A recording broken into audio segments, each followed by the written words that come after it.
Okay, we're going to show you a little bit of how to prepare and clean the animal before it makes it to Jeff Crystal or makes it to your favorite grill or chef or wife or whoever's going to cook it for you. First thing you need to do is get the right equipment. Always use proper equipment. Get yourself a nice knife. Fillet knife will work good. A sharpening stone. You want to use the best stuff for it. Another thing that I like to use a lot of these shears. Real good if you got to clip wings, you got to clip tough parts of the meat. Game shears is a great investment. They're only a couple of bucks. Just for the sheer versatility with that. Yeah. Find yourself a nice sanitary table to work off of. This little door will do. The door, you know, a few it's dog cleaner crates. than most hunting camps I've seen. Yeah. Under a nice big oak tree or maple tree maybe. Yeah. First thing we're going to do is we're going to breast these things out.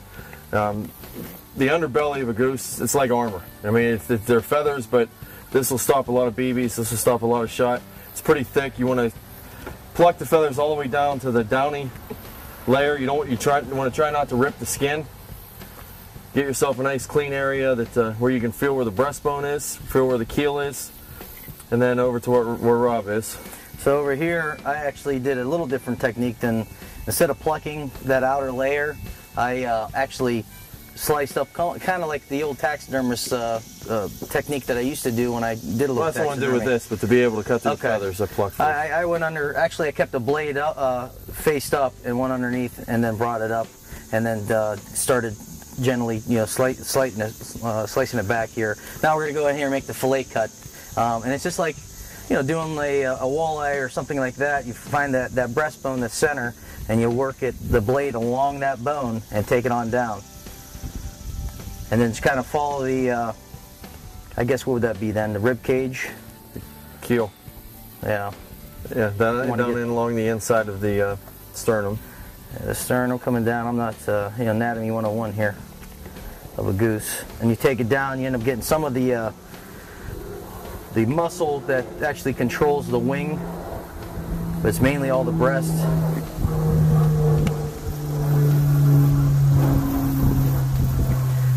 Obviously, there's a lot of feathers here to deal with. You want to try not to cut into the meat, and try not to cut through the skin. There you go. And a little shot there, just a little tidbit. Right there. You got a nice hunk of goose breast. Now it just needs cleaned up. Taking some of the feathers, interior feathers off of there, and you'll be ready to either slice this up, take it whole, or do like some of the techniques Denny talked about earlier, throw it in a crock pot or something like that. And it's like eating roast beef almost. I think we mentioned before. So nice. There's some Real goodies right similar there. taste to roast beef. Now what we're going to do after this is done, we're going to soak in a little bit of salt water to draw the blood out. After we change the water 2 or 3 times and we see the water starts to become clear, we're going to put it in Ziploc bags. What I like to do is put a little bit of water in the bag, put 2 breasts in each bag. Yep. Good for 1 serving, maybe for 2 people. Or maybe one of the bags will have 4 breasts in it for dinner for a couple of friends. And hurry up and get it in the freezer and quick freeze it. Yeah, by adding the water, Denny mentioned adding the water. What that acts as, you encase the meat with the water, so therefore it freezes, and it's like flash freezing the meat. Therefore, it stays a little more fresher, and you won't get any of that freezer burn that could happen when you have meat loosely packed in bags or aluminum foil or anything like that. So add a little water in there. It gives a little additional support there to last longer. So don't be afraid. If you don't know what you're doing, you can always take a goose like this to your local country butcher shop, and they'll dress them and clean them for you. A lot of them will even smoke them. It's another way to eat Canada goose. Good is smoked goose. So and there you have it. Hope you pick something up there.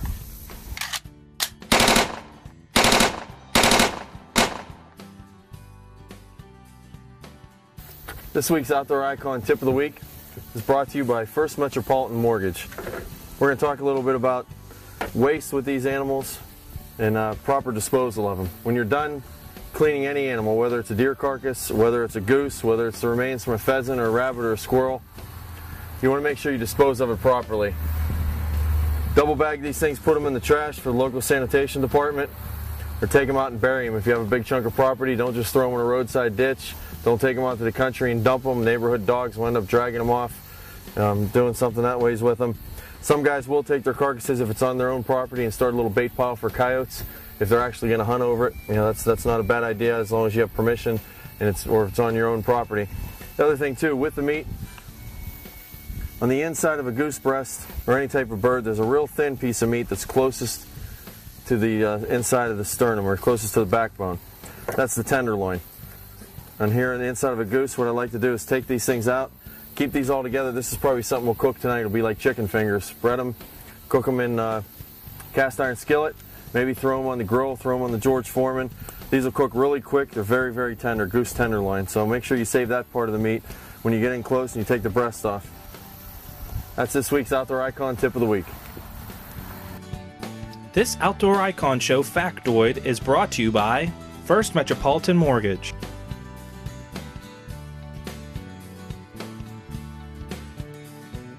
Stay tuned, the Outdoor Icon will be right back. It's now time for Cooking with Crystal, presented by Jeff Crystal Catering.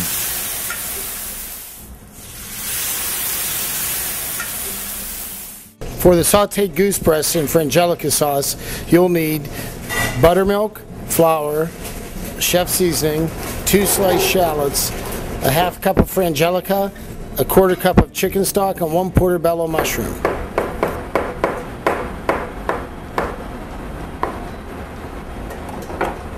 Today we're going to do a little bit of goose breast that we have fresh shot, and we've sliced it down on a bias. We're going to take a meat tenderizer,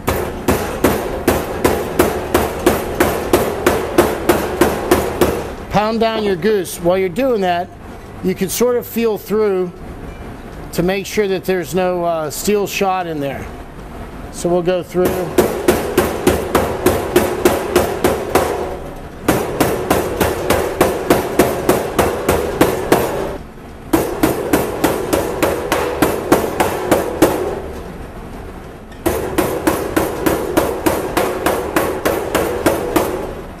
Now we're going to take our cut, pounded slices of goose breast, put them in a little bit of buttermilk, let them soak for a minute. Inside our saute pan, we're going to take a little whole butter. You might need a little more than that.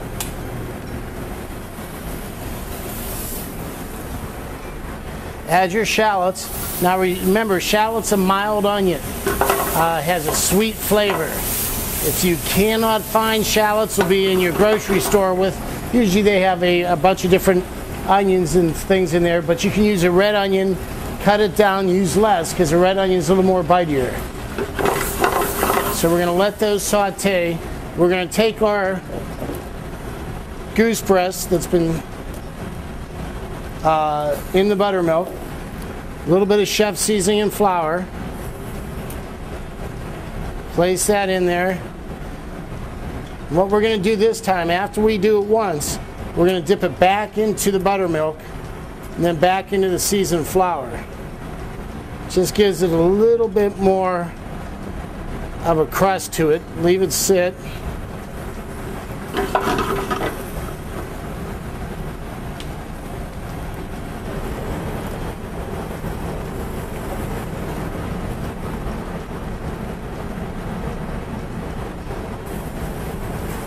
Okay, now that our shallots are starting to brown off and the sugar's coming out and they're caramelizing, we're going to add in our tenderized goose breast.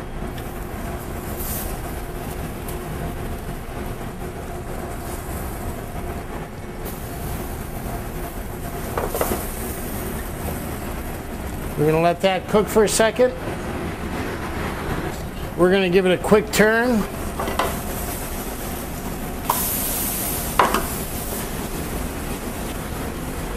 Then add your portobello mushrooms.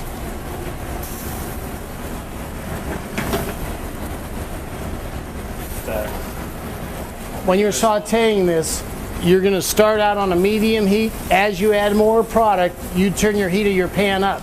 That way, because as you add cold product in, it'll take the temperature of the pan down. So you add more product in, you turn the temperature up. After it gets going and you're nice and brown on all the sides, we're going to start creating our sauce. The pan sauce that we're going to make, we're going to use frangelica and just a little bit of chicken stock. Take your bottle of frangelica, has a great flavor. It'll be a little bit sweet. Watch.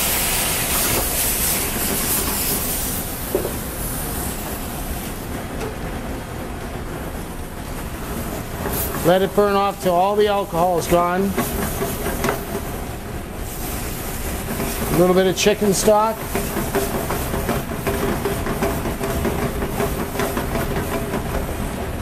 Touch more chicken stock. Now we're going to add a little bit of whole butter to this. You can see, because the excess flour that we put on before, as that flour starts to come off the meat a little bit, the sauce is getting a little bit of body. We're going to add another touch of Jeffrey seasoning crystals.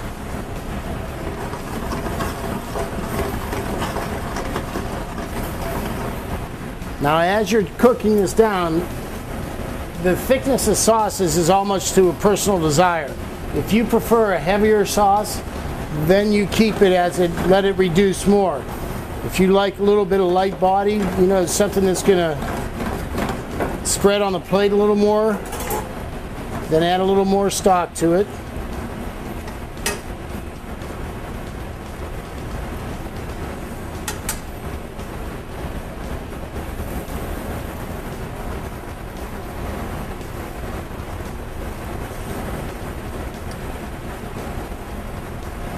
You should cook this for about 10 minutes in the saute pan to finish the goose all the way through.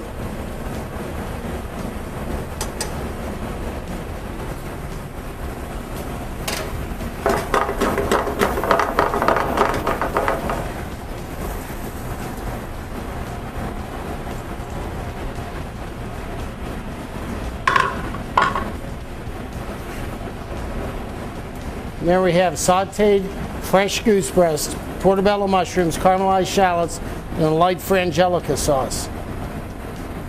For this great recipe and other great recipes, go to the outdoor icon and click on Cooking with Crystals.